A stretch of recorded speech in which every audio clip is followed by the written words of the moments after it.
mejor. Bien, ahí va. Esto lo voy a Muy chequear bien. acá. Ahí estamos. Bueno, Bueno, excelente. Bueno, hoy vamos a tener el placer de escuchar a otra viajera incansable, conocida y querida para muchos, pero se la presento al resto. Su nombre es Analía Belaus. Analía nació en Córdoba y se crió en Buenos Aires. Estudió la licenciatura en Recursos Naturales acá en la Universidad Nacional de La Pampa y comenzó su carrera profesional en el trabajo social agropecuario en La Pampa.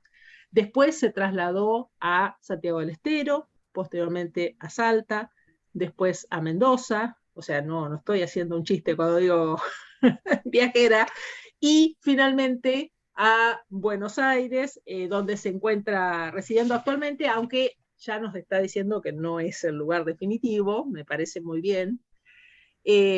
Analía durante 20 años ha trabajado en la Secretaría de Agricultura Familiar y además ha sido contratada como consultora independiente por parques nacionales, ha trabajado también para ONGs y actualmente trabaja como voluntaria para Aves Argentinas. Es miembro fundadora del Club de Observadores de Aves Tres Cauquenes de Claromecó y además es fotógrafa de naturaleza y le gusta compartir sus observaciones en Argentinat. Pero bueno, ustedes no están acá para escucharme a mí, así que bienvenida, Analía. oh, bueno, muchísimas gracias, Analía, y gracias a todos eh, por estar ahí. Uy, voy viendo quienes se van sumando y me da muy gratos Podés recuerdos. saludar, esto es tranquilo y relajado, así que podés saludar primero. Eh, Hola a todos, porque bueno, entre compañeros de La Pampa, entre compañeros de trabajo en otras provincias, amigazos y amigazas, familia, así que bueno, un saludo de corazón para cada uno. La verdad es que cuando vi una de las charlas, ¿no? Del Coprogna, que me iba llegando la información, y me animé a decir, bueno, yo me animo, me gustaría compartir, me movilizó mucho, pero muchísimo, porque esto de ver, primero tratar de enfocarme en qué les quiero contar como licenciada de aprovechamiento de recursos naturales a esto, por este medio del consejo profesional, a quiénes y qué cosas. Entonces, bueno, tuve que hacer una selección bastante grande y tratar de enfocarme. Voy a ver si lo logro. Pero la idea sería compartir, les voy compartiendo la pantalla si quieren. Vamos a intentarlo. Acá va. Me dicen si se ve. Se ve perfecto. Bien. Eh, cuando, cuando me puse a ver, bueno, a ver qué podría compartir, ¿no? Como que la verdad es que en estos años, desde que me recibí hasta hoy, ha sido de muchísimo aprendizaje, muchísimo. Parece que voy a minimizar esto, así cuando queda grabado. Bien. Eh, y buscando el título, buscando a ver qué compartir, me surge esto de lo que me pasó a mí como estudiante, como graduada, como después trabajadora. Y, y algo que con mi psicóloga charlé bastante era esta cuestión de sentirme un puente en algunas ocasiones. Algunos me decían, en realidad, ¿de qué lado estás? ¿Estás de acá? ¿Estás de allá? Me querían pelear un poco y ver, ponerme en una situación, en un sitio. Y yo en realidad me pongo en el sitio de puente, de vínculo, porque es desde donde realmente me siento a gusto, ¿no? Conectando quizás, comunicando también. Y ahí viene esto, ¿no? De estos puentes de aprendizaje y entre la teoría y la práctica, desde lo que he hecho durante 20 años, que es la extensión rural.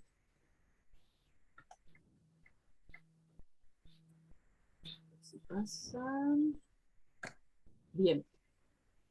Mi título es licenciada en aprovechamiento de recursos naturales renovables, ahí de la Facultad de La Pampa, la Facultad de Exactas y Naturales. Hoy en día busco para ver cómo está la cuestión y, bueno, dice carrera de ingeniería, fui parte de la modificación de ese plan de estudios, y bueno, Y recuerdo que cuando yo estaba estudiando, muchos me preguntaban, familiares y amigos me preguntaban, ¿qué estás estudiando? ¿Y eso para qué te sirve? ¿Qué vas a hacer con eso? Bueno, aprovecho y comparto esto, ¿no? De que el objetivo es formar profesionales altamente capacitados para la resolución de problemas del ambiente, wow, y de los recursos naturales en función de su aprovechamiento, conservación y desarrollo integral y sustentable. Una pavada. Muy simple, ¿no? Y ahí vamos con esto de recurso a título general, esto de que es lo que usa el ser humano para su beneficio.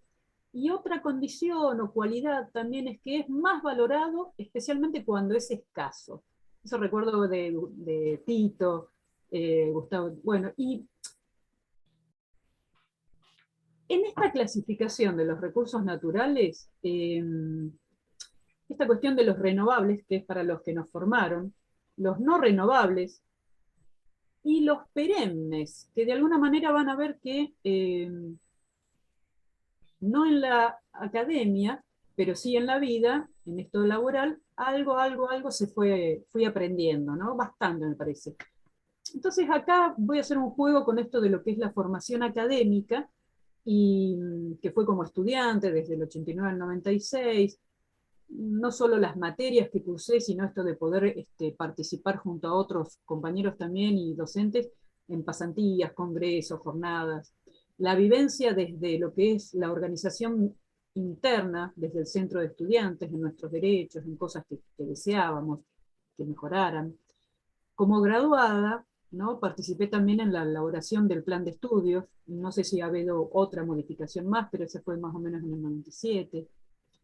En el consejo directivo, después estuve como ayudante ad honorem en la introducción a los recursos naturales, y tuve fugazmente unos 4 o 6 meses, no me acuerdo cuánto fue, en el departamento de alumnos, porque ya que conocía la facultad, las carreras y demás, este era el momento donde llegaban los que iban a ser estudiantes y querían saber de qué se trataban las carreras. Bueno, después como posgrado intenté y cursé una maestría, realicé cursos, pasantías, becas, infinidad de cosas en las que uno va tratando de nutrirse, ¿no? Pero donde siento que realmente me formé, eh, fue durante los 20 años de trabajo desde el Estado. Y como dicen los paisanos, ¿no? En la cancha se ven los pingos. Me pasó esta cuestión de lo que era el escritorio y estar en el campo. Entre nosotros, en cada provincia, nos íbamos diciendo, bueno, los técnicos de terreno, así nos llamábamos, los asesores técnicos, y bueno, y ahí empieza un poco esta formación que no tiene que ver con la academia, sino realmente con la vivencia junto a las familias con las que estuve y compañeros de trabajo y amigos que fui este, conociendo y disfrutando en estos 20 años. El inicio fue después de graduada darme cuenta que el uso de los recursos naturales lo realiza el ser humano, ¿no? Las personas. Y la verdad que en el plan de estudio no habíamos tenido nada cercano a lo que era la parte social. Preguntándole a amistades, ahí viendo en dónde trabajar, qué hacer, qué es lo que quería hacer, me comentan de este programa social agropecuario, al cual me presento, trabajo en forma voluntaria durante un año, hago unos cursos con ellos, aprendo cosas, y nos dimos cuenta juntos, el que era el coordinador en su momento, y yo de que realmente, bueno, me gustaba. Y yo le dije, bueno, quiero trabajar en esto. Estaban armando el equipo en su momento, el programa había empezado en el 93 como un programa con fondos del Banco Mundial, recuerdo. Y me dice, bueno, una de las cosas que hay que hacer es eh, trabajar en sitios donde no llega mucha gente, donde no es fácil acceder. Y primero que nada teníamos que ver algunas cuestiones de esto que se llama la caracterización de las familias rurales. Eh, y en particular, un grupo con el que más siento que coincido, que me nutro y que que tengo una sintonía en particular es con las familias campesinas e indígenas. De toda la cantidad de gente, de todos los productores que hay en general, ni los grandes ni los medianos, como se los solía caratular, sino estos pequeños, que de pequeños tienen poco y nada, son muy grandes, y en conocimientos, en forma y demás, porque una de las primeras cosas que yo recuerdo haberle dicho a muchas personas y a políticos con los cuales, decisores, nos tocaba charlar, era, estas personas viven en donde ninguno de nosotros duraría probablemente más de unos días. O sea, realmente hay que tener muchas condiciones y mucho arraigo para continuar en sitios que vamos a ir visitando ahora, mediante las fotos que voy a ir compartiendo. Algo que llamaba la atención también era que según los censos nacionales de vivienda y el agropecuario, la verdad, había pocos datos, figuraban pocas familias, muy poco detallado, era llamativo. Por lo tanto, había algo que no cerraba y que tiene que ver con la existencia y la visibilidad, ¿sí? Y vamos a ver por qué se daba esa invisibilidad, que considero que hoy en día continúa, y como hay compañeros de trabajo presentes, pueden, cuando sigamos avanzando, contar algunas cosas también, o cuando hagamos un alto.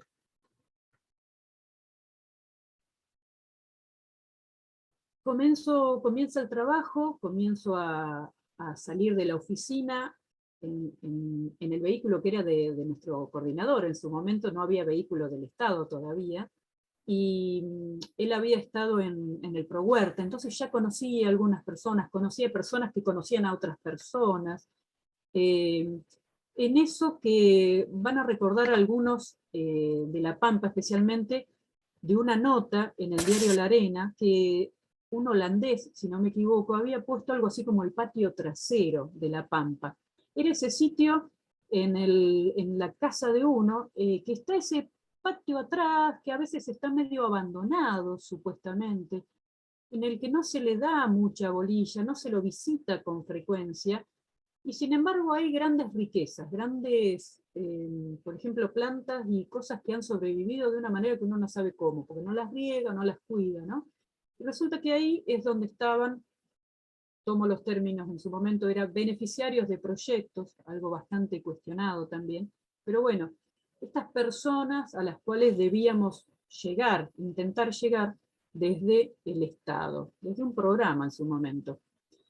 Y estas personas no era cualquier persona, tenían que tener ciertas condiciones de vivienda, la tenencia de la tierra, los ingresos económicos, lo que se conoció y se sigue conociendo como necesidades básicas insatisfechas, o sea que por ejemplo no tuvieran baño con descarga de agua en su casa, que no hubieran podido completar la primaria, excepto hasta primero o segundo grado, que hubiera pocas habitaciones, una condición de hacinamiento, y así y eran otros puntos más, ¿no?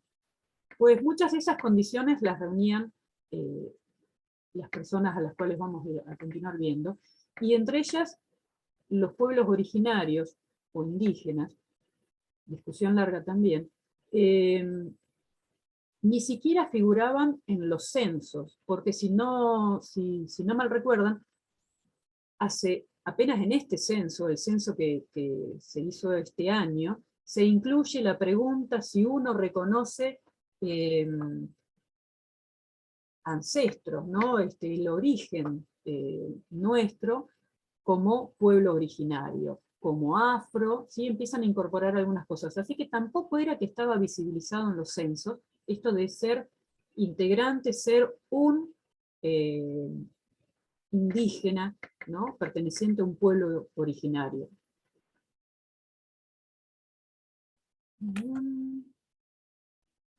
En este trabajo que hicimos en La Pampa hay unas cuestiones muy ricas. Las hicimos en forma realmente interdisciplinaria. Durante muchas materias, muchas horas de cursada, nos hablaban de lo que había que hacer en forma interdisciplinaria, nos costaba decirlo, y peor era tratar de hacerlo. A veces ni siquiera entre las materias lográbamos algunas cuestiones conjuntas, entre profesionales también. Sin embargo, hay algo muy rico que recuerdo y que fue ahí en La Pampa, que fue trabajar junto a una psicóloga social, Silvina Jarcastel, veterinarios como Daniel Bedotti, y vaqueanos, gente del lugar que nos fue llevando a cada uno de los sitios, nos iba mostrando.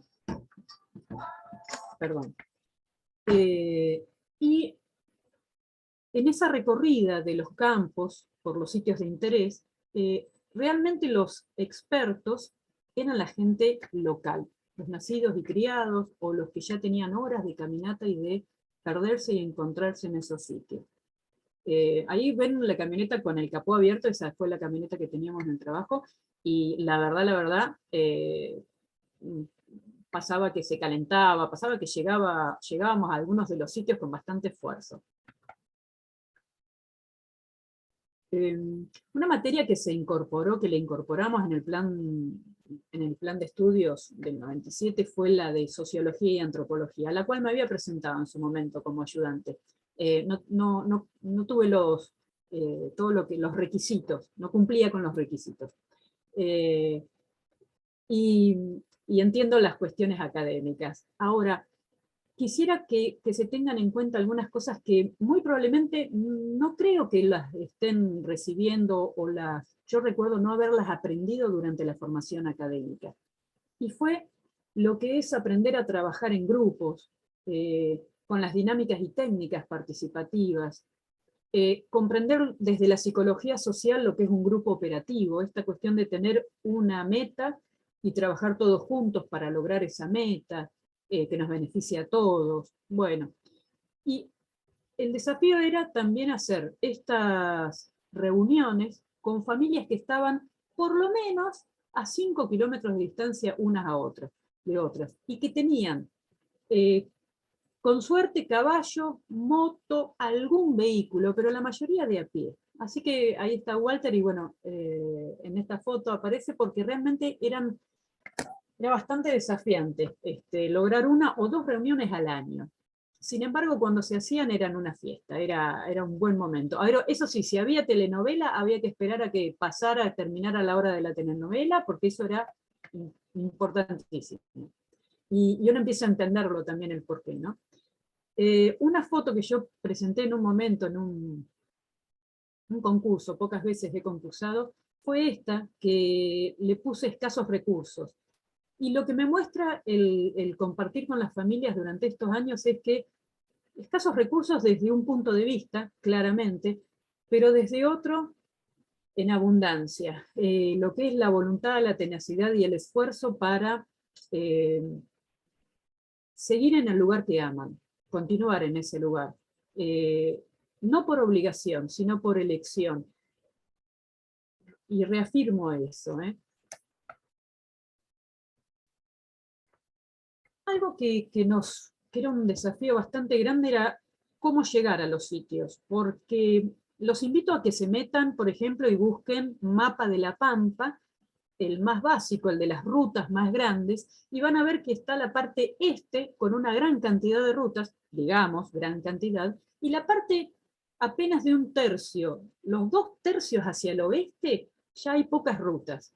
Además de esas pocas rutas generales grandes, hay menos rutas pequeñas y casi invisibles las huellas. Entonces el tema de los mapas y caminos con señalizaciones, dónde está el cartelito de a dónde está el puesto de tal o de cual, era todo un desafío. Supongo que hoy en día lo sigue siendo. ¿Qué hacíamos? Le preguntábamos a la primera persona que nos encontrábamos. ¿Y qué nos decía? No tiene cómo perderse. Derecho, hay cito nomás, por ejemplo, ¿no? Donde el algarrobo caído, bueno, agarre el camino de desecho porque se va a encajar. No fallaba nunca, nos encajábamos igual, no entendíamos cuál era el desecho. Nos costó un montón aprender a ubicarnos y manejarnos en estos territorios. Así que algunas materias de fotogrametría y de geografía regional quizás todavía no tengan incluido todos estos caminos, muy probablemente, porque en la imagen satelital incluso cuesta encontrarlos. Por suerte a veces, ya vamos a ver por qué. Uno de los trabajos que pudimos hacer fue estas fotos que ven acá de estos zapallos, esta variedad de zapallos y esta huerta, fue en la colonia Emilio Mitre, junto a la familia Carripí, que estaban dentro de lo que era reconocido como un asentamiento indígena, o sea, después de la conquista, después de la expulsión reiterada de las comunidades indígenas, decidieron otorgarles un territorio. Ese territorio significaba para cada familia una superficie de 450 hectáreas, donde lo que se conoce como unidad económica, o sea, la porción de tierra necesaria para que vivan y podamos criar determinada cantidad de ganado vacuno y que eso nos dé de vivir y nos alimente, ¿sí? Algo así, eran de 5.000 hectáreas. O sea que ya de entrada no estaba ese derecho a una superficie lógica para que pudieran desarrollar su vida. Pero ahí estaban, ¿no? Y otro gran desafío era el tema del agua, el más importante de los recursos, obviamente, y en un sitio donde las precipitaciones son, creo todavía, 150 milímetros anuales, ¿no? Ahí la verdad que fue todo un desafío buscar en los conocimientos, en todo lo aprendido durante las materias en edafología, en hidrología, climatología y manejo de los recursos hídricos. Lo mejor fue ver cómo es que hacían las familias, porque aquí en la foto se ve detrás un molino, aquí un tanque reservorio de agua que está levantado a apenas 1 metro, y por desnivel era que se hacía el riego de esta huerta, en pleno médano, porque esto que ven detrás son médanos. Colonia Emilio Mitre se caracteriza por eso, ¿sí? Y este productor se nota que tenía mucha voluntad, la familia de él y él, el bochín, como le decían, Ricardo Carrippi, y hablábamos de cómo hacer para que el ganado estuviera mejor, y él veía y nos mostraba y le preocupaba su campo. Entonces, bueno, tuvimos la oportunidad de presentar proyectos para conseguir financiamiento, lo aprobaron, y pudimos llevar adelante esto, que le pusimos de nombre Recuperación y Utilización Racional de la Vegetación Nativa en la región árida de Colonia Emilio Mitre, departamento Chalileo, provincia de La Pampa. Y ahí está Walter, cuando estuvimos haciendo la reintroducción, supongamos que ese puede ser el término, de plantas que ya en la zona no estaban presentes. Las recordaba Ricardo, pero por distintos motivos como incendios o animales que habían comido, las habían preferido y ya no había ni semillas tampoco por la pérdida de la voladura de suelos. Fuimos a buscarlas, por ejemplo, a Limay Maguida, la ruta que va para allá, y en la camioneta, que las habíamos sacado con pala, en bolsas, tratando de que mantuvieran la humedad, las trasladamos a la colonia Emilio Mitre, en Flor de Periplo, y las plantamos, y las fuimos regando a balde. Durante un tiempo tenía que dejarlo sin que ingresara animales, así que se había conseguido el financiamiento, era para esto del alambrado. Y al cabo de 1 año y medio nos dice Ricardo, miren, nos demostró claramente que para él esto significaba una reserva natural, ¿no? Un reservorio de pasturas, y realmente la cuidaba. Le puso Reserva Natural Agua Nueva.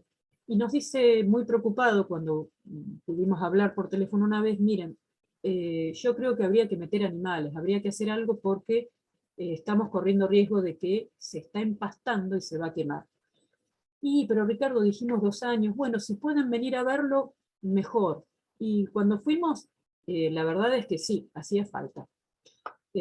Así que bueno, él metió una cantidad de animales y nos mostró, y fuimos ajustando lo que sería la carga ganadera que podía sostener. La verdad que fue de mucho aprendizaje. Otra cosa fueron horas y horas de debate, porque con Walter teníamos que ver también cómo íbamos a hacer esta introducción de plantas. Y en un momento recuerdo que hablamos de, bueno, metamos un arado y aramos la tierra, y dijimos, nos vamos a mandar una macana, porque estamos haciendo lo mismo que en otros sitios. Primero aran para después plantar. Así que recuerdo que fueron muchas horas, y con Ricardo, el productor, poder pensar ideas y pensar cómo hacerlo. Eso fue muy rico, y a eso se lo llama participativo, para quienes por ahí no han estado en estas tareas, ¿no? Y es darle la voz y estar mano a mano, horas mateando, comiendo, compartiendo, para poder llevar adelante el proyecto. Fue de los últimos proyectos, el de La Pampa, ¿no? Y después de eso ya, bueno, parto para Santiago del Estero. En Santiago del Estero no tengo fotos mías para compartir. Fueron unos meses, casi un año. Fue impresionante lo que pude conocer, que no había conocido todavía en La Pampa, o no lo había vivenciado más bien. De palabra puede ser, pero no de estar junto a organizaciones no gubernamentales, ser parte de ellas también, y ver todo eso de organización, toda esta cuestión de diálogo, de debate, de horas y horas para tomar decisiones. Uno de los proyectos que más recuerdo era el de, y más necesario, vuelve a ser el tema del agua. Y junto con el INTA, que tenían algunos técnicos e investigadores que trabajaban en el tema, estaban desarrollando esto, lo que era la cosecha de agua. En los techos de las viviendas, en los cobertizos, de la manera que se pudiera hacer canaletas, aljibes y cuidarla, ¿no? Y se abordaban de forma conjunta, integrada, se abordaba el tema de captar el agua, conducirla, almacenarla y lograr que estuviera en un estado saludable, tanto para las familias como para los animales. Y ahí recuerdo que trabajamos muchísimo con Prodemur, una organización que era Proyecto de Desarrollo de la Mujer Rural, donde eran muchas enfermeras especialmente, y haber trabajado mano a mano con ellas para ver qué pasaba con las enfermedades. Bueno, llegábamos con un Peugeot 504 que tenía perforaciones en el piso, así que era llenarnos de tierra por esos caminos, aprender a andar en zorra también, porque se nos quedaba y nos encajábamos. Y, y también después con otras organizaciones como el Ceibal en la parte ya norte de Santiago del Estero. La verdad es que fue de un aprendizaje enorme. Y ahí podría mencionar que me gustaría haber disfrutado más, haberme enganchado más con las materias de química inorgánica, orgánica. Me costó un montón siempre, pero es muy valioso comprender cuestiones de el contenido del agua, ¿no? Pero bueno, siempre mano a mano ahí con el INTA, en lo posible, sirvió para hacer análisis, y entonces ver también la calidad del agua con la que se contaba, si era escasa, pero de qué calidad además. Y esto que les decía de no haber tenido materias de sociología y antropología, pero bueno, el estar inmersas fue en plena intervención de Santiago del Estero, además, junto con organizaciones sociales por la lucha de los derechos humanos. Ahí fue impresionante, un santiagueño me dice, no me voy a olvidar más, dice: los santiagueños nos estamos despertando de una larga siesta. Y esto tenía que ver con que habían sido años, siglos, de una historia de uso y abuso, tanto del ambiente, de los humanos, y por lo tanto de la salud comunitaria, ¿no? ¿Cómo paliar toda esa historia resolviendo la necesidad de la economía familiar? ¿Cómo aprender a comunicarnos entre personas? También pasó en La Pampa, con personas que al tener la primaria incompleta, esa quizás costumbre que tenemos de leer y escribir, los que estamos acostumbrados a hacerlo, nos olvidamos de las otras formas de comunicación, del hablar, del dibujar, del observar, escuchar también, y era todo un desafío, ¿no? Y lo más fuerte era vivir realmente con personas que en situaciones donde este monte, esta foto que estoy mostrando aquí, es la de un monte santiagueño, la del Chaco santiagueño, en un estado más o menos bueno, digamos, porque esto es un quebracho blanco, aquí hay cactus con un buen porte, se ven algunos algarrobos atrás, hay una cierta diversidad. Sin embargo, no es lo que cunde, lo que más hay desde hace muchos años en Santiago del Estero. Quedan apenas algunos cactus y tiene que ver con toda esa historia. Y yo recuerdo haber peleado durante la carrera, cuando estaba estudiando, porque en algunas charlas y en algunas reuniones que se hacían, se decía con mucha liviandad que la culpa del estado del ambiente la tenían los pobres. Yo recuerdo haber renegado mucho y enojarme mucho. Y esta vivencia de poder estar acompañando y viviendo me confirmó muchas cosas. No se pueden afirmar tan livianamente decir algunas frases sin reconocer todo lo que pasó en cada sitio, ¿sí? Y eso me parece sumamente importante. Con eso me quedo de Santiago del Estero, que fue breve, pero fue muy intenso. De ahí parto a un ambiente Salta. Salta tiene muchísimos paisajes, ¿no? En una sola provincia, pero particularmente en donde yo estuve la mayor cantidad de tiempo trabajando fue en Iruya. Iruya, muy conocido, muy turísticamente, todos recordarán por ahí una capilla entre medio de unas montañas, muy pintoresco, por cierto, y visto desde otro sitio, desde acá arriba, esto es Iruya, que ha crecido y sé que hoy en día mucho más. César, un gran compañero de trabajo de allá, me dice que muchas de las familias se han trasladado y están viviendo aquí, como pasa en la mayoría de las provincias, ¿no? Ya vamos a ir viendo con qué tiene que ver y el rol que hemos tenido, y me hago cargo también. Este paisaje de meseta entre medio de las montañas, con sus cuadrados y algunas casas, muestra también la superficie necesaria, ¿no? Para vivir y las dificultades que se afrontan. Y me saco el sombrero. En estos lugares hay cuadros de pastura, cuadros de cultivo, cuadros recreativos, nunca puede faltar la cancha de fútbol. Y es increíble, bueno, transitarlos, caminarlos, llegar a las comunidades.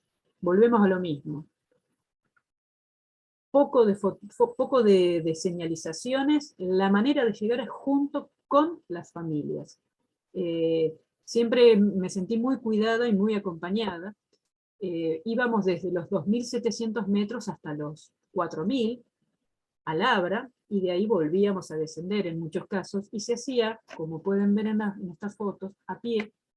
Aquí está esta persona, y aquí al fondo se ve de vuelta el camino, y acá continúa, y así faldeando se llegaba a muchos sitios, ¿no? El ir por la falda, digamos, la pollera, por el costado, era la manera más amigable. Después nos tocaban cruzar los ríos, que los ríos pueden tener muy poca profundidad, como ven, pero la velocidad y la fuerza con la que bajan las piedras y que castigan los tobillos es grande. Y la gente me decía, no se confíe, doña Analía, porque en estos ríos hemos perdido a muchos seres queridos, porque cuando crecía, y ellos le llamaban el volcán, que era que bajaba agua que no tenía la consistencia de agua, de un líquido como se ve en esta foto, sino que era marrón, era un barro, y eso era el volcán, realmente una montaña que explota y que baja con gran fuerza, ¿no? De golpe. Para los que, como mi tío Ricardo que estaba en la charla, las crescas, las crecidas en los ríos de Córdoba, esto también tiene mucho que ver. Con mayor altura, les dije 2.700 a 4.000 metros, desde los 4.000 metros apenas que llovizna y se genera esto, ¿no? Así que bueno, aquí estábamos también a mula, y hay momentos en los que hay que bajarse porque ni el animal ni las personas podemos por el apunamiento, sobre todo los que no somos nacidos y criados en el lugar, pero llegábamos. Y cuando llegábamos a esos sitios, después de tantas horas, se armaban flor de reunión, ¿no? ¿En dónde? Pues bueno, a veces en la iglesia, que era el sitio más común, digamos, más frecuentado por algunos, no todos, no todos iglesia católica, había evangélicos, de todo, pero era como un sitio que, bueno, lo que más nos ofrecía era el reparo de esa pared, estaba en un sitio estratégico también, así que ahí es donde, y contaba con bancos, cosa que muchas veces las escuelas, que no llegué a poner ninguna foto, apenas tenían algún pupitre. En cambio, bueno, la iglesia siempre había donde sentarse. Entonces ahí también aprendí lo que es esto del sincretismo, o la chapa, que significa una mezcla. Más que una mezcla en sí misma, es como un permitir el ingreso de ciertas cuestiones culturales para no perder las propias. Y es muy interesante, porque vuelve a generarse un diálogo y encuentro de supervivencia, diría yo también, le agrego. Y, y eso rondaba, ¿no? Eso hacíamos en estas reuniones. Dialogábamos, conversábamos, planteábamos, se reclamaba, se respondía que no se sabía. La verdad es que era muy intenso, muy interesante. Y en todas esas recorridas, parte de la tarea que hacía yo era, bueno, visitar los cultivos, conocer qué hacían. Nos, con los proyectos se intentaban dar soluciones a algunas cuestiones, eh, pero sobre todo, yo siento que había poco de mi parte como profesional que yo pudiera ir a compartir. Porque sinceramente los que sabían, y los que nos daban cátedra eran las familias que estaban viviendo y produciendo en el lugar. Toda esta forma de sembrar con curvas de nivel eh, excelentes para no perder el suelo, eh, la construcción de las pircas, todas estas paredes para dividir lotes y que no ingresaran los animales, por ejemplo, reservar los sitios. Eh, Tiene mucho que ver con estas materias que vimos, de manejo de suelos, de geomorfología, de geología y edafología. Pero la verdad, eh, el mayor aprendizaje fue estar tocando la tierra, oliendo, entendiendo, y cosas que ni siquiera pude aprenderlas, porque cómo dar con el sitio a donde van a sembrar determinada papa es un nivel de conocimiento que se logra a través de muchísimos años, y de generación tras generación. No en unas horas durante 5 años en una carrera, es mucho más tiempo. De la misma manera el tema de las plantas. ¿Qué plantas son las adecuadas para realizar esto, que son las cestas? Después van a ver una foto donde están las ocas y papas guardadas, ¿no?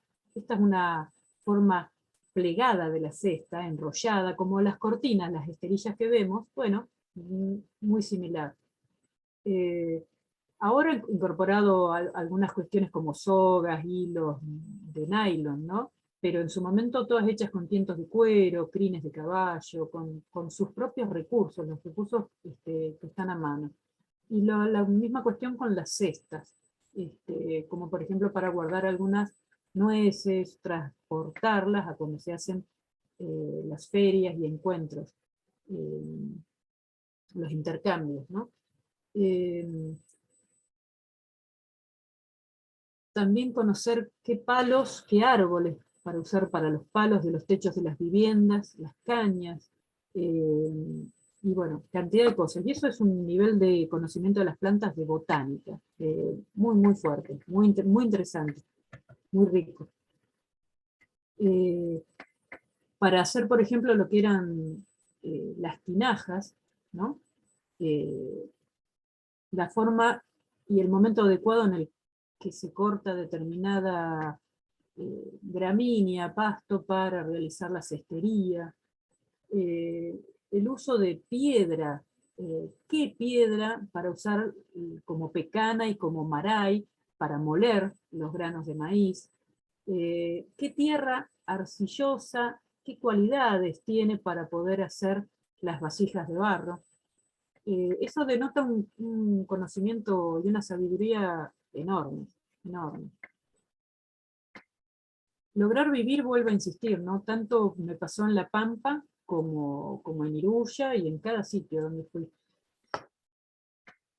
Imaginémonos nosotros llegar a alguno de estos lugares y dedicarle el tiempo para construir el sitio para vivir, los caminos para acceder, cómo armar corrales para cuidar los animales de los que nos alimentaremos o cambiaremos por otros productos con las familias cercanas, qué sitio es el más apto para sembrar y qué cosas sembrar, durante cuánto tiempo. Eso fue muy rico y es impresionante. Uno habla de Perú y de Bolivia, pero en nuestro norte argentino tenemos más de 100 variedades de papas, 50 variedades de ocas, y otros alimentos que ni siquiera conocemos muchos. Hoy en día la quinoa es muy nombrado, la kiwicha menos, y así hay otros tantos más, que no conocemos en nuestra Argentina. El tema del agua siempre va a atravesar a todo ser humano, a todo ser vivo en realidad. Y aquí, en esta foto que vemos es la visita a un gran piletón. Iba a ser un reservorio de agua. Yo lo veo años después de que lo habían construido, y me quiero imaginar el tiempo que llevó calzar cada una de estas piedras, haber trasladado el cemento a lomo de animal y lomo de persona, en la espalda de las personas. Todos esos materiales, y verla a la pileta vacía es como llamativo, ¿no? Entonces hay algo que estuvo fallando, y que sigue fallando hoy en día, en esto de la extensión rural. Me hago como autocrítica, ¿no? Sin embargo, esto que vemos aquí al costado, esta canaleta por donde transcurre el agua, estaba pegada en su momento solo con barro y piedra, y en Mendoza, para los mendocinos, las acequias, ¿no? En algunos lugares se puede ver lo que era la acequia antigua. Impresionante, cómo perduran, cómo persisten. Así que ese conocimiento de hidrología y manejo del recurso hídrico, ¿no? Con los materiales del lugar es increíble. Y no era un tramo corto. Acá en esta foto de la izquierda, fíjense el recorrido que hago con el cursor, y hasta llega y se sigue alejando, el agua llega a esta casa de atrás. Son kilómetros y kilómetros, ¿no? Donde el agua sigue corriendo despacio, es llevada por un nivel, y que después con los proyectos nos pedían manguera, y parte de lo que quizás no fue tan interesante. Puede haber sido rápido, pero yo digo que es lo que menos persiste, y quizás me animo a decir que hasta fue también parte de residuos que quedaron.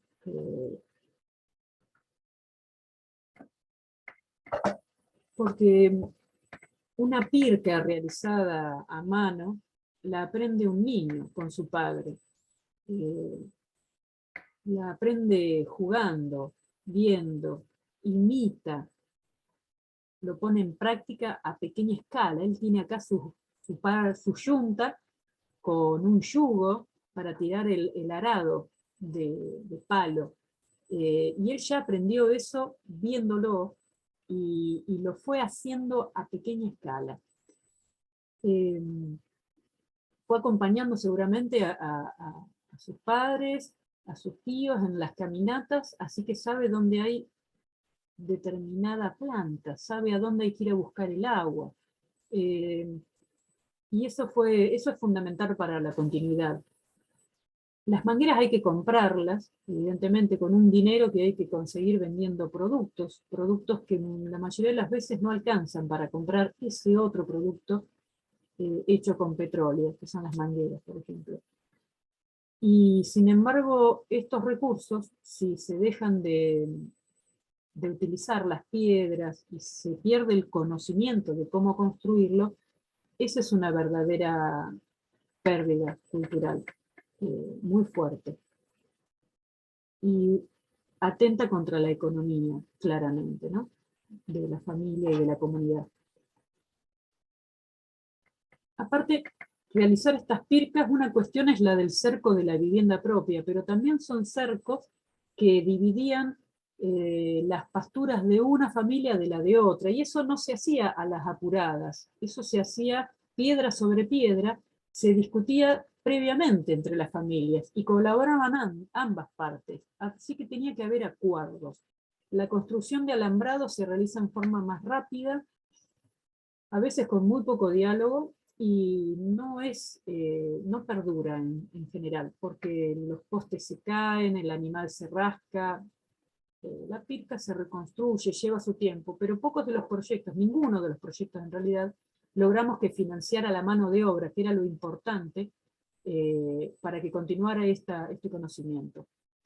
Aquí, bueno, este personaje, este niño que era, entramos en confianza y fue más que un compañerazo, un guía, me mostraba dónde estaba la troja, dónde estaba guardado ese maíz, que iba a ser parte del alimento del ganado, de la yunta, los carros donde iba trasladando, y él también haciendo su parte en la familia, ¿no? En la economía familiar.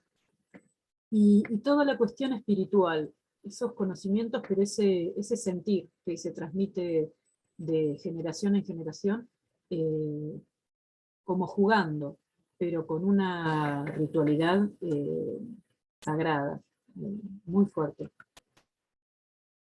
Y bueno, ahí también armamos equipos interdisciplinarios. Estábamos con veterinarios, veterinario con título académico, veterinario con título de práctica, como César, Claudia, trabajadora social, y Rodrigo creo que era, todo trabajador social, porque era agente sanitario, iba visitando familia por familia, de la mano de formación que había recibido en el hospitalito de Iruya, ¿no? Y bueno, realizábamos estas reuniones, y ahí también esto de poder dibujar, y para nosotros, los que no tenemos el mapa todavía bien armado en la cabeza, armarlo juntos y comprender cómo tomar las decisiones. Eso era más que importante, ¿no? Y toda la familia presente siempre. Y eran horas y horas de caminata para llegar a cada sitio. Después de unos años de estar trabajando allí, surge la posibilidad de hacer el Censo Nacional Agropecuario. De hecho, a los técnicos siempre nos han convocado para que formemos parte del censo, como censistas, como supervisores de área y demás. Y la verdad es que en Iruya pudimos armar departamento de Iruya, Nazareno y Santa Victoria. Armamos un equipazo de gente local, algunos maestros, y maestros en el sentido de conocimiento de los lugares, ¿no? Por cómo llegar a cada sitio. Hubo lugares a donde costó 14 horas para llegar, de hecho, de un sitio llamado Volcán hasta Iruya. Fueron días que estuvimos atravesando. Y en esa caminata una señora, cuando le iba haciendo unas preguntas y conversábamos, me dice, Doñita, hace 70 años que estoy esperando que me venga a visitar a alguien. Y esas cosas no se olvidan, se me hace un nudo en la garganta, porque realmente sitios absolutamente alejados, pero no inhóspitos, sino habitados, pero poco frecuentados. Y ahí logramos dar visibilidad a algo, esto que les decía, la cuestión de la existencia de las familias, pero invisibles. En el censo anterior, Censo Nacional Agropecuario, habían dado muy poquitas familias, y tengo un recuerdo como de 10.000 por lo menos, y había dado en el anterior 1.000 apenas. Entonces, ¿qué pasa? Que de pronto hay 10 veces más. Y hubo una respuesta fundamental, que fue, con este censo 2008, llegamos a cada vivienda prácticamente, pueden haber quedado algunas sin visitar, pero la cantidad de personas de cada comunidad se hizo cargo de visitar a todas sus familias, y los censos anteriores eran por autoconvocatoria, digamos. Si tenía voluntad de ser censada la persona, tenía que ella trasladarse a la escuela o sitio donde estuviera el censista. Y la verdad es que poca gente tenía, primero, la explicación de para qué servía eso, ese censo, qué le iba a beneficiar, eh, y poco tiempo para dejar su casa, su familia, sus animales, para ir a completar esto que no entendía el para qué, ¿no? Muy llamativo. Así como en Santiago del Estero, en Salta, fue muy fuerte poder compartir con los pueblos originarios la lucha por el territorio. Y territorio estamos hablando no el lote de mi casa, estamos hablando de toda la superficie necesaria para que se desarrolle una comunidad, varias comunidades, la integración de esas comunidades. Fue muy movilizante participar de estas movilizaciones, de estas marchas, en reclamo de algo lamentable, pero es el título de las tierras, porque al no tener título, cualquier otra persona que viene con un papel en la mano, y eso lo aprendí mucho en Mendoza, esta cuestión del derecho está a favor del que tiene la escritura que dice que compró la tierra, ¿sí? ¿A quién, cómo y demás? ¡Wow! Y no se reconoce el derecho posesorio, las familias que viven en el lugar desde hace muchísimos años, cientos de años. Y eso fue impresionante. Poder haber acompañado desde el trabajo no fue fácil, no era que nos permitían como trabajadores, porque eh, estábamos participando en una marcha con un reclamo hacia el propio Estado, ¿sí? Siendo parte de los trabajadores del Estado. Pero fueron discusiones y se comprendió que era parte de nuestro trabajo también. Creo que hoy en día sigue siendo una discusión, seguramente. Y en esto me decían en algunas jornadas y demás, la cosmovisión andina y tal, tratar de ponerle comprensión y sentimiento, ¿no? A sentirlo, a esto de qué están hablando, qué es la cosmovisión. Y hay unas palabras de Rengifo Vázquez, un peruano,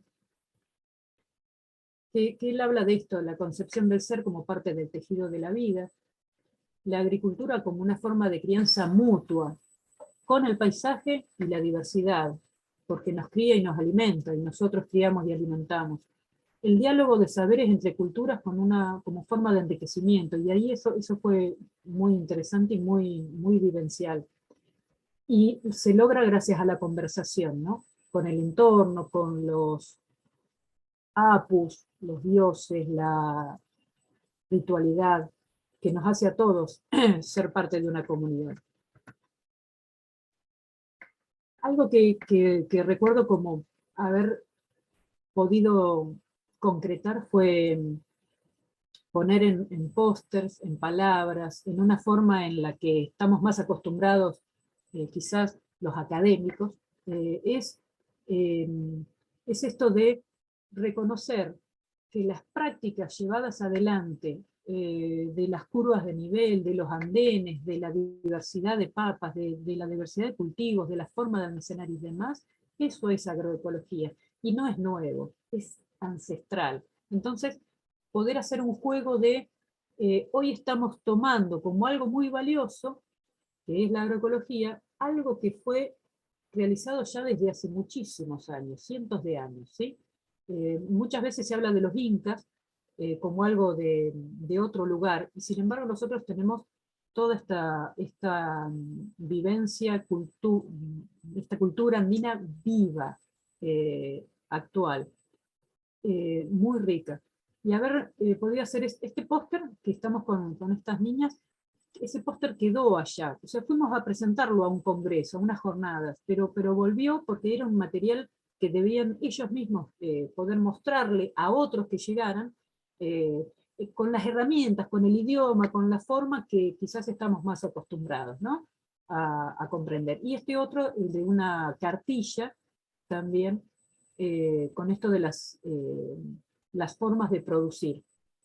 No sé qué tirada habría, si existe todavía, pero bueno, haber concretado eso fue gracias a horas y horas de charlar, de fotografiar, de tratar de captar y trasladarlas a este material, ¿no?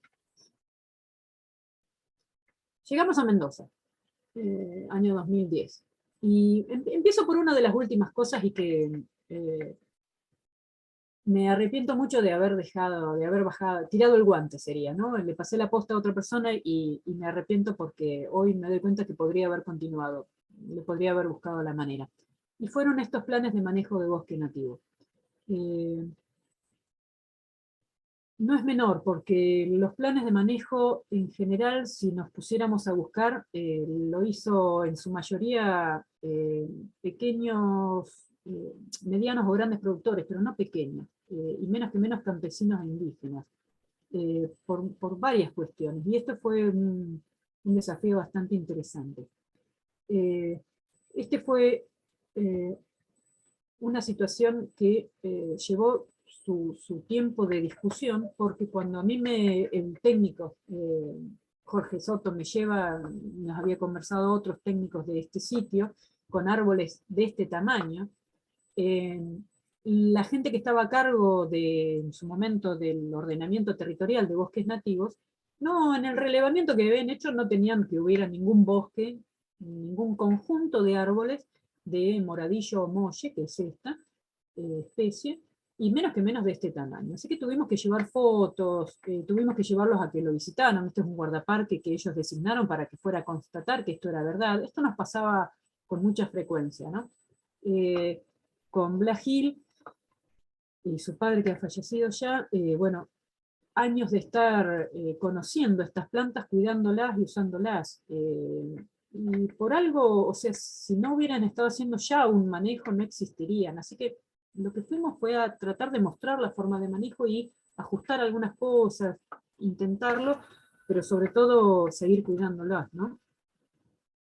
Ellos ya habían hecho en su momento todas estas formas de retener el agua dentro de su propio campo, eh, nuevamente con piedras locales, trabajadas a pico y pala, con cemento. Aquí el acceso ya vehicular es imposible, y toda una conducción del agua para la familia, para el bebedero del ganado, para algo de cultivo. Y el otro desafío del plan de manejo fue con la comunidad, con una comunidad indígena, Huarpe, que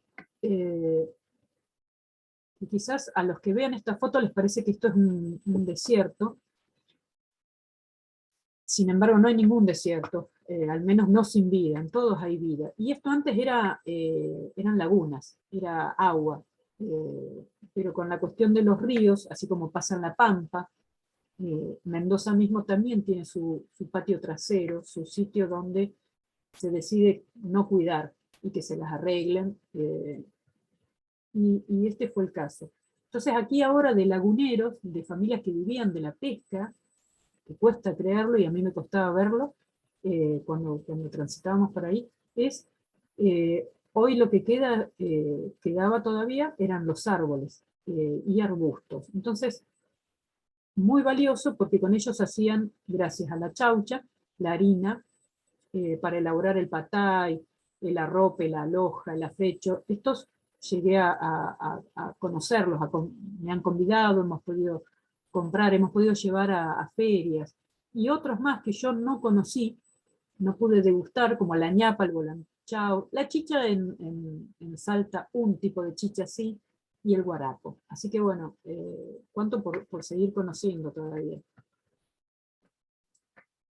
Quizás lo que buscábamos con este plan de manejo era para no perder la cultura del uso de la algarroba, que tradicionalmente se molía y se sigue moliendo con esto que es se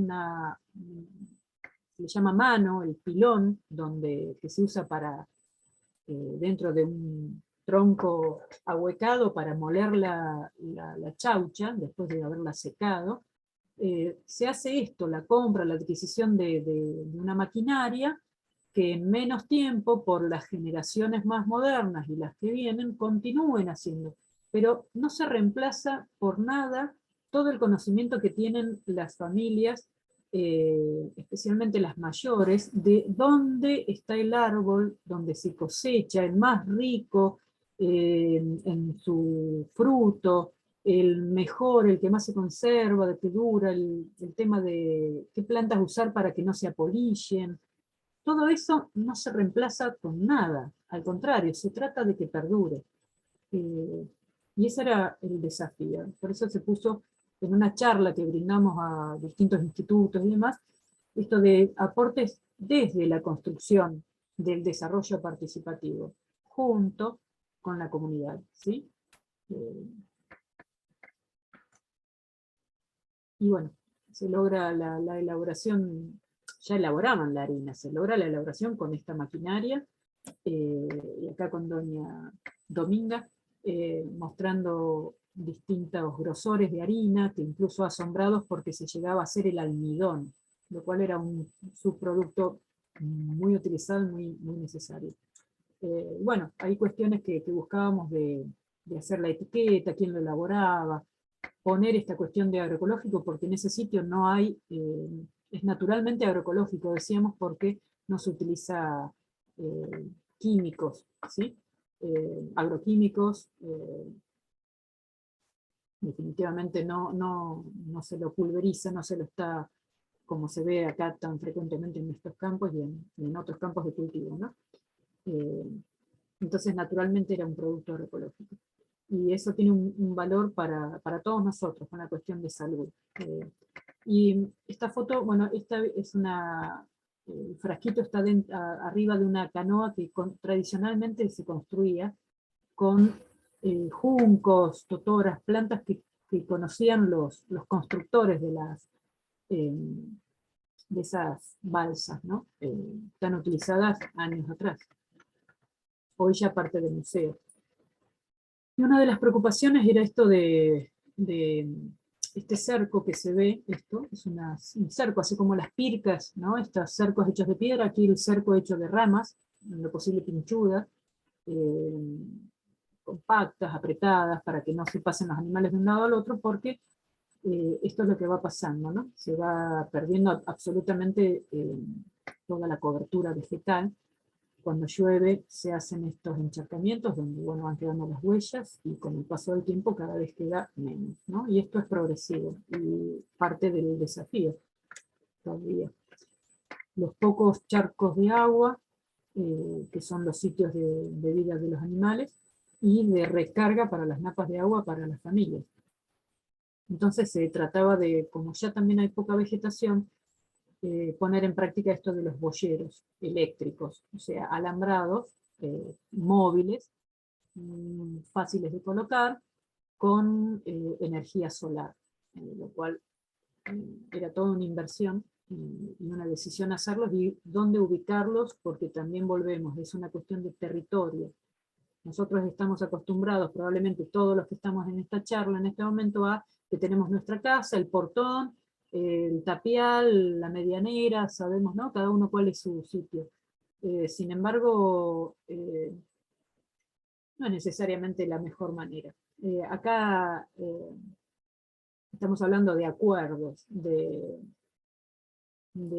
cuestiones que tienen que ser llevadas adelante con mucho tiempo. Y se hace en forma grupal, entre familias. Y aquí otra de las cuestiones era construir hornos que fueran de una alta eficiencia, o sea, que con ramitas y no con troncos grandes se pudiera cocinar, elaborar los productos, protegiendo el monte. El hilado, las ruecas, recuperar y continuar con el hilado, quizás tratar de hacerlo de una manera un poco más homogénea para la venta, más rápida y más cómoda para las mujeres también. Hay un montón de cuestiones que atravesaron permanentemente, que era el género. Género, y hablando de proyectos que fueran elaborados por las mujeres, desde ellas mismas, y no trasladando lo que su marido quería. Eso ya en Santiago del Estero fue empezar a comprenderlo. Mendoza hicimos lo mismo, y con Mariana también muchísimo trabajo, y sé que continúa hoy en día. Y bueno, esta cuestión de botánica y ver en este monte cuáles son esos recursos, ¿no? Por ejemplo, este pasto en particular, ahora vamos a ver para qué, las maderas, qué maderas y qué manera de unirlas para elaborar las sillas, bancos, y con el cuero y tientos del propio ganado, ¿no? Esta paja cortada resulta ser lo que muchos utilizamos en nuestras casas, antes del escobillón de plástico, ¿no? Que es la escoba. Entonces, entender de dónde vienen muchos de los productos que utilizamos en las ciudades, pues vienen del campo, en algunos pocos casos elaborados en el propio campo, en otros vendido la materia prima y elaborado fuera, en pequeñas fábricas o empresas, ¿no? Pero aquí está la empresa familiar, la misma, entre primos, entre hermanos, una máquina conseguida por otro proyecto, y ahí viene la elaboración de esto. Y mostrarlo en el plan de manejo de bosque nativo sirvió para mostrar también cómo ya se venía cuidando el bosque. No es que el bosque lo van a empezar a cuidar a partir del proyecto, es continuar haciendo el cuidado y la defensa de ese territorio y de todo lo que está en el territorio. Las familias, la fauna, la flora, el agua, la tierra. Así que bueno, ahí se ven las escobas terminadas. Perdón, y era en su momento también esa cuestión de tener que ir con las personas del Estado, los que estaban como responsables de bosque nativo, para que pudieran creer que era verdad, ¿no? Confiar en que era verdad todo lo que decían. Todo un tema, nos llevaba mucho tiempo. ¿Cómo vamos hasta ahí? ¿Se escucha bien? Sí, sí, perfecto. Bueno. De 10. ¿Bien? Bien, bien. Bueno. Sí, sí. Mendoza también fue otra escuela de aprendizaje de la cuestión organizativa. Infernal. Infernal bueno, desde temas muy, muy calientes, muy bravos, haber podido participar y disfrutar. Impresionante.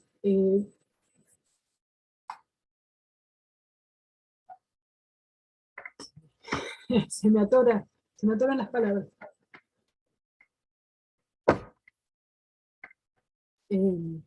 Ese puño levantado, ¿no? En realidad, izquierdo, desde el corazón, esa lucha por la tierra, por el territorio en su conjunto, poder compartirlo con las organizaciones, con algunos trabajadores del INTA, con algunos trabajadores de la Secretaría, eh, y, y sentir que eso era parte del trabajo, si no la más importante, ¿no?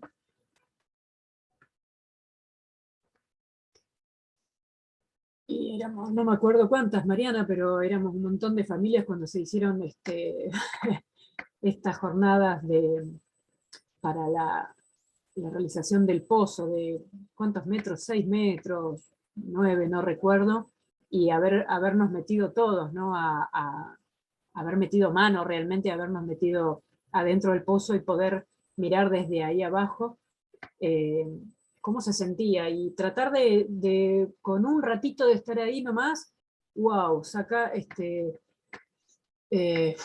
valorar lo que ha sido para todas las familias realizar los pozos calzados con palos, con troncos, el riesgo que se sigue corriendo ahí adentro porque es hecho a pico de pala, con mucho esfuerzo y es en busca de lo más preciado, ¿no? Que sigue siendo el agua.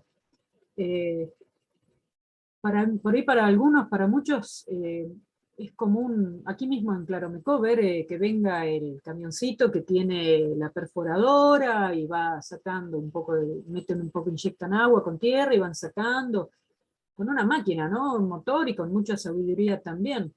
Pero bueno, haber estado compartiendo estas jornadas es muy fuerte y son vivencias que merece tratar de compartir y contagiar el respeto.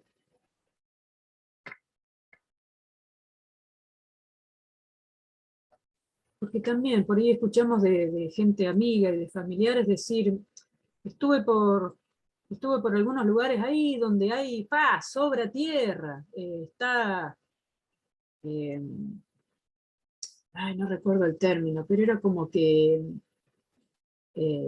al cohete, ¿no? Tierra ociosa, tierra que nadie ocupa, y sigue siendo invisible hoy en día. Toda la gente que vive con mucho orgullo y mucha dignidad en estos sitios, defendiéndola, ¿no? Encuentros entre organizaciones que van tomando cada vez más fuerza, en algunos momentos se dividen, bajan, hay momentos de cansancio, pero como decían, también hay que retomar la fuerza, es solo un momento para tomar envión, recuerdo que decían, ¿no? Y continuar.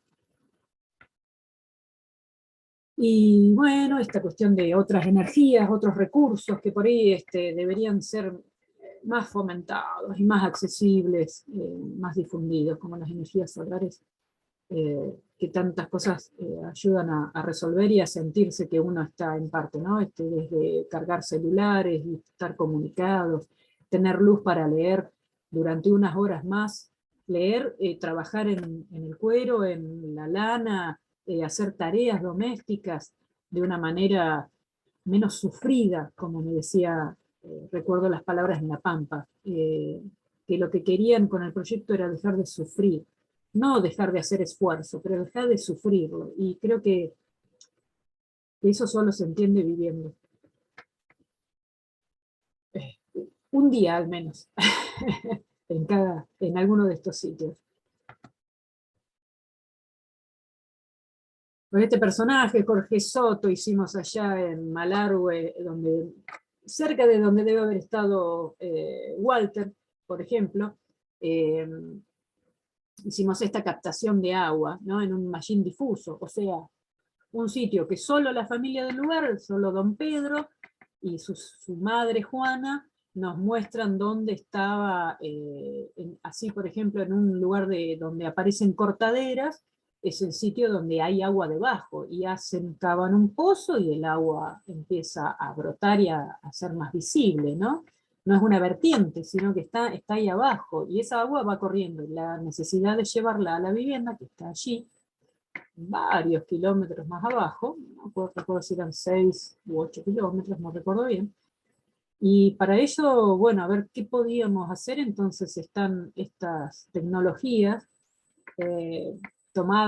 recreadas de otras tantas tecnologías previas, ancestrales, con un caño perforado, cubierto por piedras, donde entonces el agua como que se filtra, se nivela con la mejor tecnología, la botella o vaso, ¿no? Y se asegura que después el agua también sea conducida al lugar donde se la necesita. Siempre también con respeto y cuidado, ¿no? Y así tantos otros proyectos se fueron haciendo en otros machines, y en otras situaciones, con bombas y ariete y demás, de una manera muy ingeniosa, impresionante.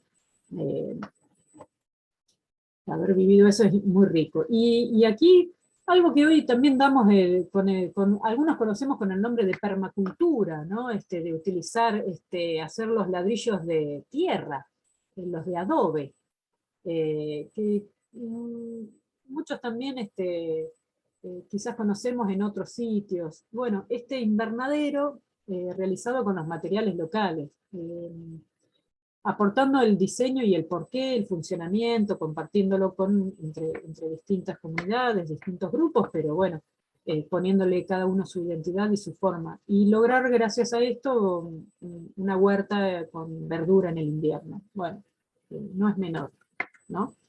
Con mucho esfuerzo y esto, recalco, materiales locales y lo extra, que es el nylon.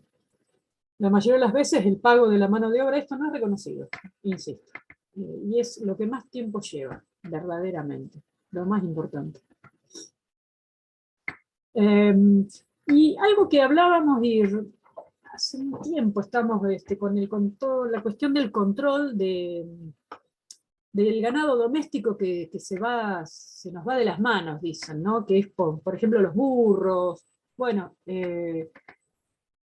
una manera campera muy interesante que pudimos compartir era lo de hacer chacinados, ¿no? de burro. Entonces, bueno, es una manera de, al sacrificar el animal, alimentarnos, tener alimento durante el año, agregándole un poco de ingredientes como pueden ser la zanahoria, cebolla, grasa de chancho, pero no perder esa cuestión, ¿no? De lo que se elabora en el campo, y bueno, puede que la calidad del sabor sea distinto, pero alimentar alimenta y a su vez ayuda a controlar la carga animal para que la pastura y el campo vuelva, como dicen ahí también, ¿no? Como cada actividad no tiene un único fin ni una única resonancia, son muchas cosas y mucho eco de tareas que se vinculan en esa actividad.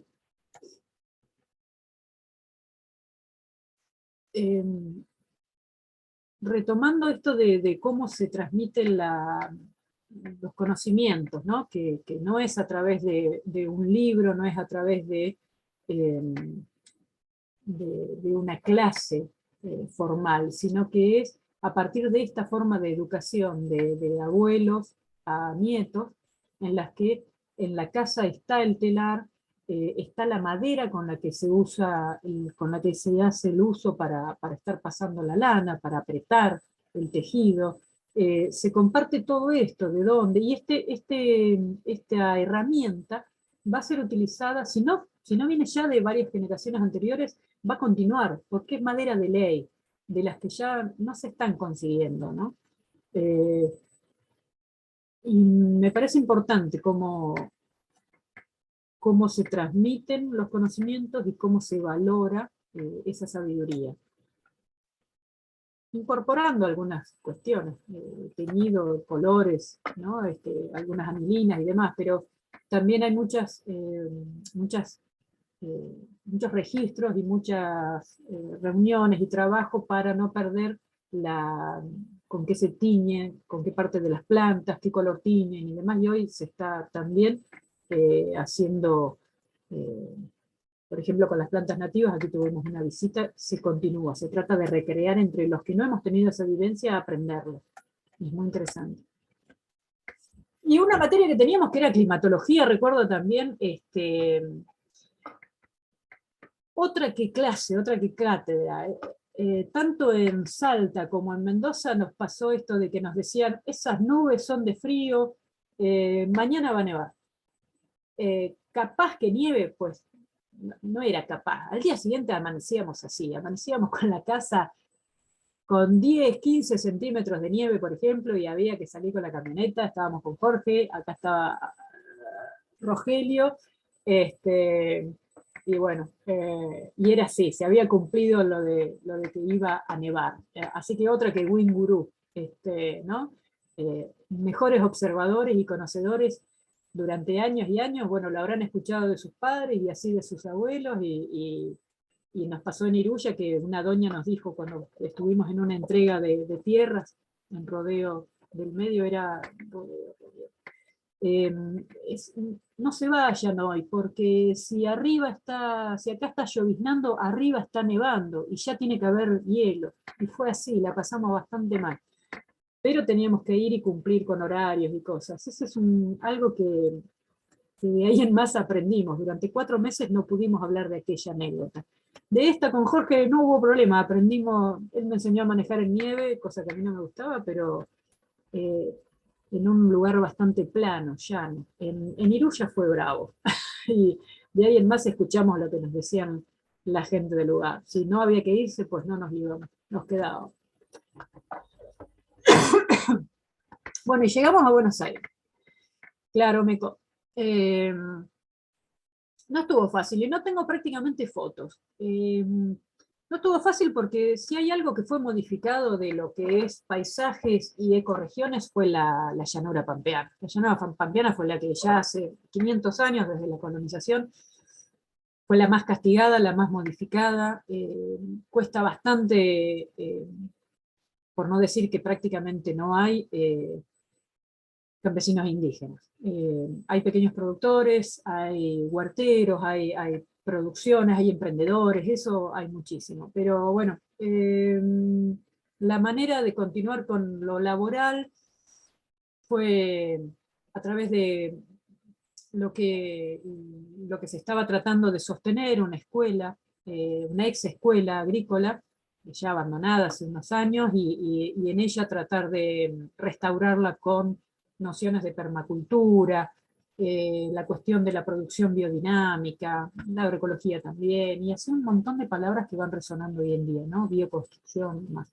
En estos 2 años que estuve trabajando, 2017 y 2018, fue más que nada registros y más registros.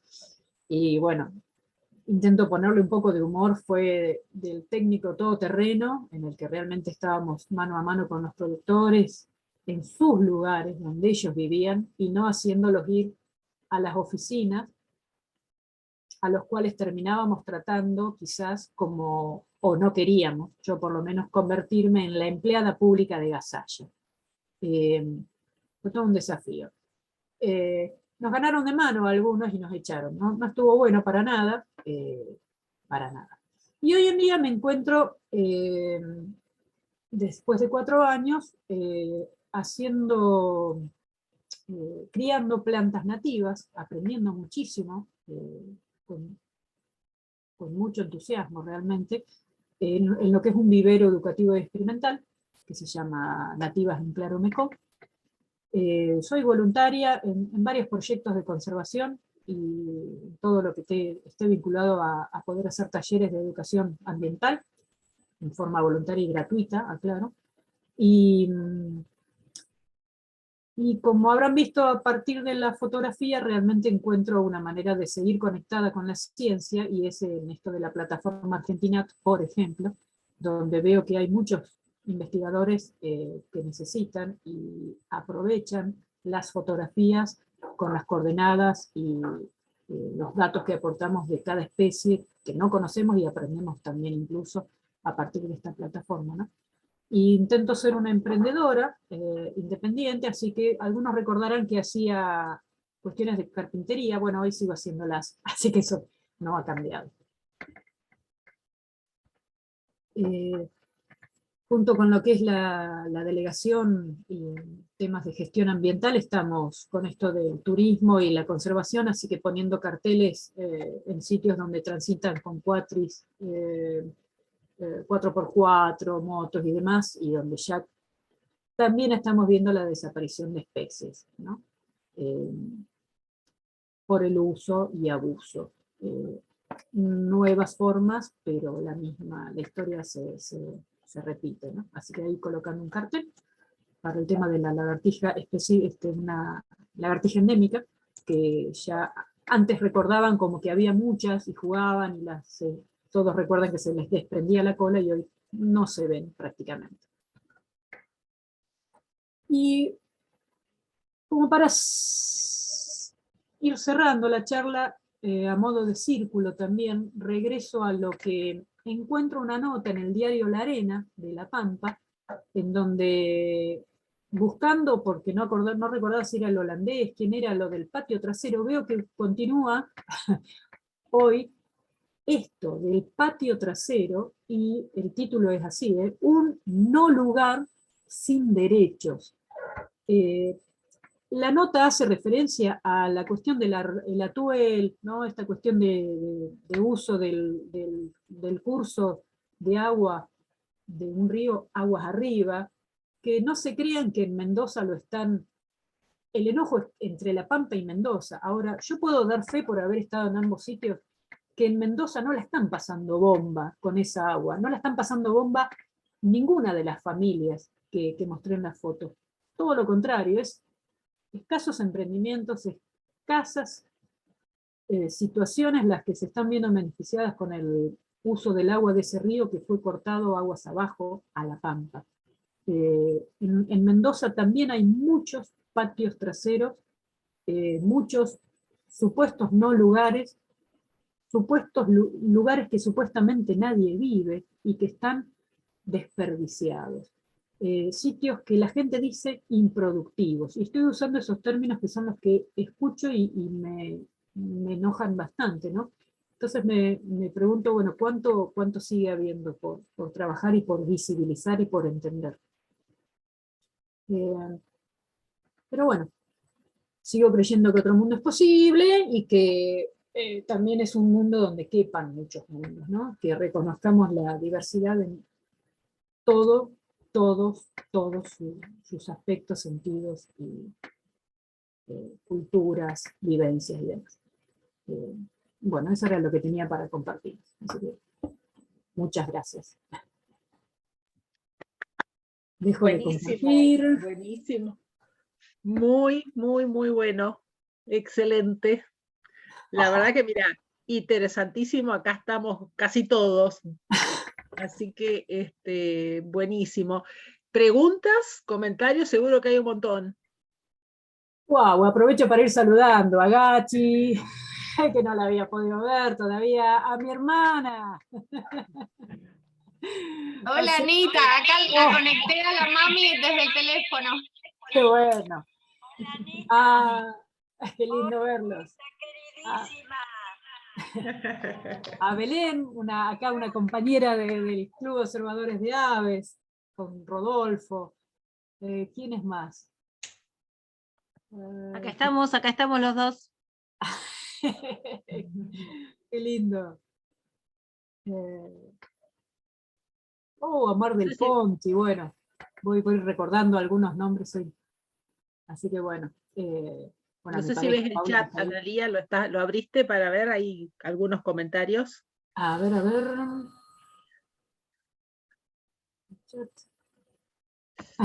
Mariana, muchas gracias a vos. Me emociona un montón. Se nota y muy bien, la verdad que lindísimo, lindísimo todo lo que has comentado. ¿Tienen algún comentario, alguna pregunta? Ahí, Graciela. Bueno, mi corazón, una felicidad muy grande de verte, mi querida Analía. Igualmente, siempre. Y bueno, me gustaría que fuera alguna vez que nos encontremos físicamente también. Sí, sí. Hermoso, hermoso. Y por supuesto me trajo muchos recuerdos acá con Walterio, que está... ustedes tuvieron eso, y nosotros también tuvimos en otro momento experiencias similares cuando recorres entre la sabiduría, el reconocimiento, cuando te dicen el aicito, desde el aicito nomás y nunca sabes dónde es, hasta cuando te dicen les conviene bajar porque la estrechura, si llega a seguir esta nevisca, ¿viste? Y vos más vale hacerle caso. Sí. Y también hemos vivido ese reconocimiento y esa profunda admiración que uno siente ante ver personas tan integradas, tan comprometidas a su paisaje, a ser parte de eso, que a nosotros nos es mucho más difícil, pero también sabemos lo olvidado, la falta de derecho, gente que te dice que esperaban a los del censo, pero otra vez no vinieron, gente que te dice Y yo me acuerdo que ustedes pasaron hace 15 años, no sé, y dijeron que iban a volver, y viste, vos decís, qué sé yo. Yo me acuerdo de esos, manía el molino, como si el molino fuera un animal, y viste, y esas realidades que son tan distintas, y bueno, que son tan ricas, y fuera de toda visión, no es que uno dice porque como no te toca vivirla, la pobreza como algo, viste, hermoso, no es esa candidez, sino la responsabilidad con la sustentabilidad, con el medio, esas cosas que uno ve y que están tan lejos en las ciudades. Bueno, pero una hermosura, Anita, una hermosura, y yo lo dejo a los demás que hablen, me encantó. Muchas gracias, Gachi. Muchas cosas de botánica, que yo como no tengo nada de memoria, recuerdo que dibujábamos y nos trataban de meter en la cabeza las familias, las cuestiones sistemáticas, pero cómo van quedando, de pronto me surgen nombres y no sé de dónde, y bueno, tiene mucho que ver el cariño. Yo agradezco mucho también, especialmente, y te recuerdo a vos, Gachi, permanentemente esa cuestión de, vos lo decías y lo decías del corazón, y yo creo que quizás algo que, si hay estudiantes, el aprendizaje más fuerte y más perdurable fue el de quienes como docentes nos transmitieron lo que sentían realmente, ¿no? No como una obligación, sino esa cuestión de estar haciendo lo que les gusta, también luchando por los derechos y todo, porque tampoco es fácil, ¿no? Sí, sí. Muy fuerte. De pronto me sale con Dalia Microfila, ¿cómo me voy a acordar? Así como así. Sí. ¿Otra pregunta?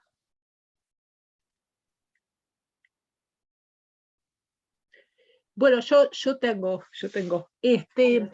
Vos sabés que nosotros, viste que yo te contaba que yo trabajo en el Centro Universitario PYME y estamos trabajando con un emprendedor que quiere hacer harina de chaucha de Caldén. Ajá. Y se encuentra cuando vos mostrabas ahí la molienda y qué sé yo, él lo está haciendo también. Porque el hermano justamente tiene una panadería, entonces ya Bueno. le allanó el camino en ese sentido porque muelen un poco ahí y demás. Pero el problema que tienen es que la chaucha de Caldén no es un alimento, digamos, no está registrado. O la harina de Caldén, mejor dicho. ¿Vos tenés idea de cuál es el camino, con quién hay que hablar, por dónde empezar algo sobre el tema? Wow. No sé si Gachi, ¿tenés ahí algún conocimiento vos? Sí, ahora, mira, no, le había preguntado a Walter y no sabía. Bueno, a ver, la experiencia que hemos tenido claro, es cierto, hay alimentos que ya más o menos están registrados y están siendo utilizados, ¿no? Ya han sido incorporados. Claro. Lo loco es que mucha de la harina de algarroba que podemos llegar a estar comprando en los negocios de dietéticas y naturales y qué sé yo, ni siquiera es elaborada acá en Argentina. Les voy contando eso, porque es la que se elabora en España, con otra planta similar, ¿sí? Que no es exactamente, tampoco, no son prosopis. Sé que ahora incluso le están cambiando los sistemáticos el prosopis, toda esa cuestión, lo sé. Pero lo loco es eso, que en Argentina no estamos consumiendo prácticamente nada de la harina que se está elaborando aquí mismo.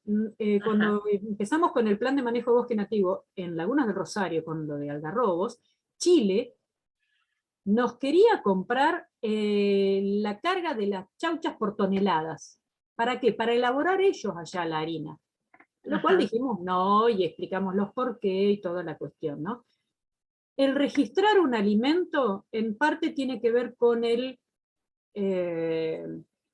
INTA ha estado en eso, así que es uno de los que hay que reforzar alianzas. Mariana, capaz que, bueno, ella va a recordar, sé que charlamos mucho en la Secretaría de Agricultura Familiar y con las cuestiones de higiene, el registro de los productos, y Mariana está mucho más en contacto, ¿no, Marian? Con la cuestión de las ferias, seguramente, en Mendoza. No sé cómo será el Caldén, pero todo el camino que va a haber que armar seguramente es análisis químicos, de Exacto. nutrición. Entonces, Sí. bueno, eso es investigación. Eso es Sí, son sí, sí, líneas sí. de investigación a desarrollar en la misma facultad, ¿eh? Exactamente, bueno, con eso ya estamos, ¿viste? Ya se está trabajando acá en química.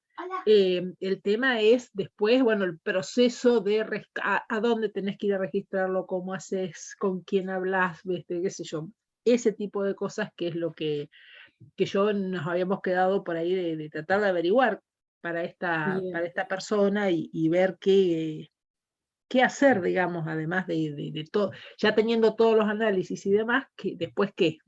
Eso es un poco la duda. Pero bueno, justo porque vos lo presentaste y mostraste, se me ocurrió que te podía preguntar porque a lo mejor lo sabías. Marian, yo estoy fuera de temas de 4 años. ¿Me das una mano con eso de cómo se hacía?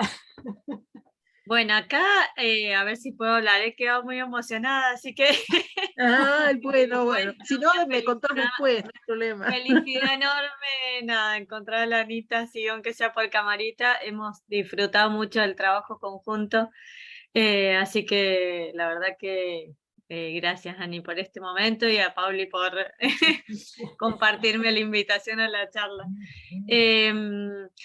Bueno, con todo el tema de las habilitaciones, o sea, todo lo que es harina y alimentos, ¿no? En general, bueno, nos seguimos rigiendo por el Código Alimentario, y eso como a nivel nacional, y después en cada una de las provincias están las habilitaciones de tránsito nacional, de tránsito provincial y hasta lo municipal, ¿no?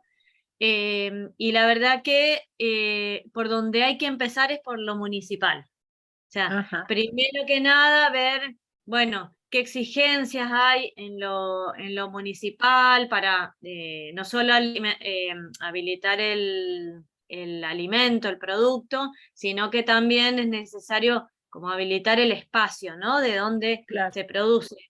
Según qué producto, en el caso de las harinas y eso, hay ciertos requerimientos que lo que sí se logró para las habilitaciones de los espacios es una modificación en el Código Alimentario que tenía que ver con la agricultura familiar, ¿no? Esta producción a pequeña escala que nos exigían lo mismo que a las grandes industrias, ¿no? Para hacer una mermelada casera con inocuidad y calidad excelente, pero te exigían tener.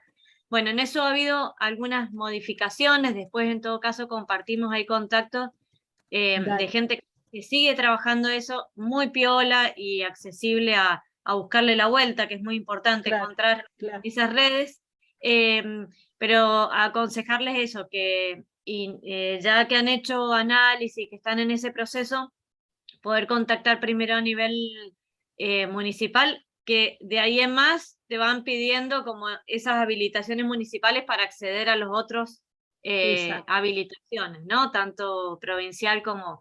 La provincial y lo nacional suele estar ya como en coincidencia.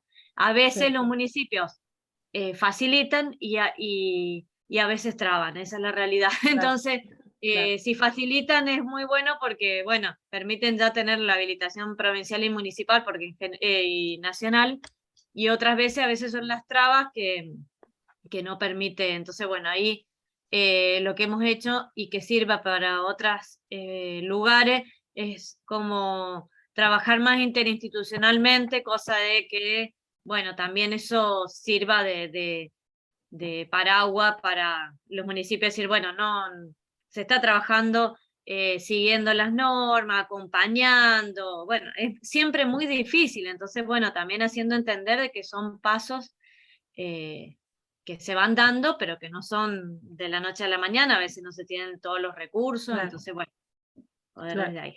Así que, bueno, después en todo caso compartimos con Ana ahí los contactos y le pasamos todo lo que Ni hablar, recuerdo también que otra cosa que nos pasó con la harina algarroba y otros productos era cuando queríamos, porque nos parecía muy interesante, digamos, también una gran lucha es el tema de los celíacos, ¿no? Y ellos poder conseguir alimentos realmente saludables, inocuos en cuanto al tema de libres de TAC y toda esa cuestión. Bueno, ese camino es mucho más largo todavía, Así que paso a paso, digo, no es impensable, no es imposible, pero paso a paso, como decía Marian, ¿no? Si la persona que lo va a elaborar ya tiene el comprador cerca, en el mismo municipio, ni hablar. O sea, arranquen sí o sí ahí.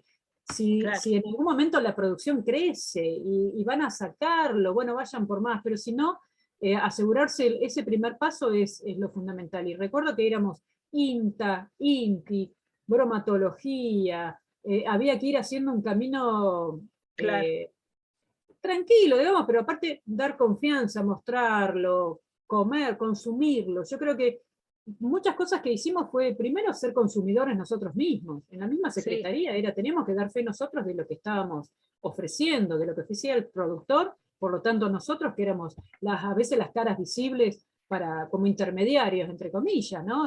Como que difundíamos, llevábamos, y había que probarlo y saber de qué estábamos hablando. Eso es importante también. Exacto. Eso es básico, ¿no? Sí.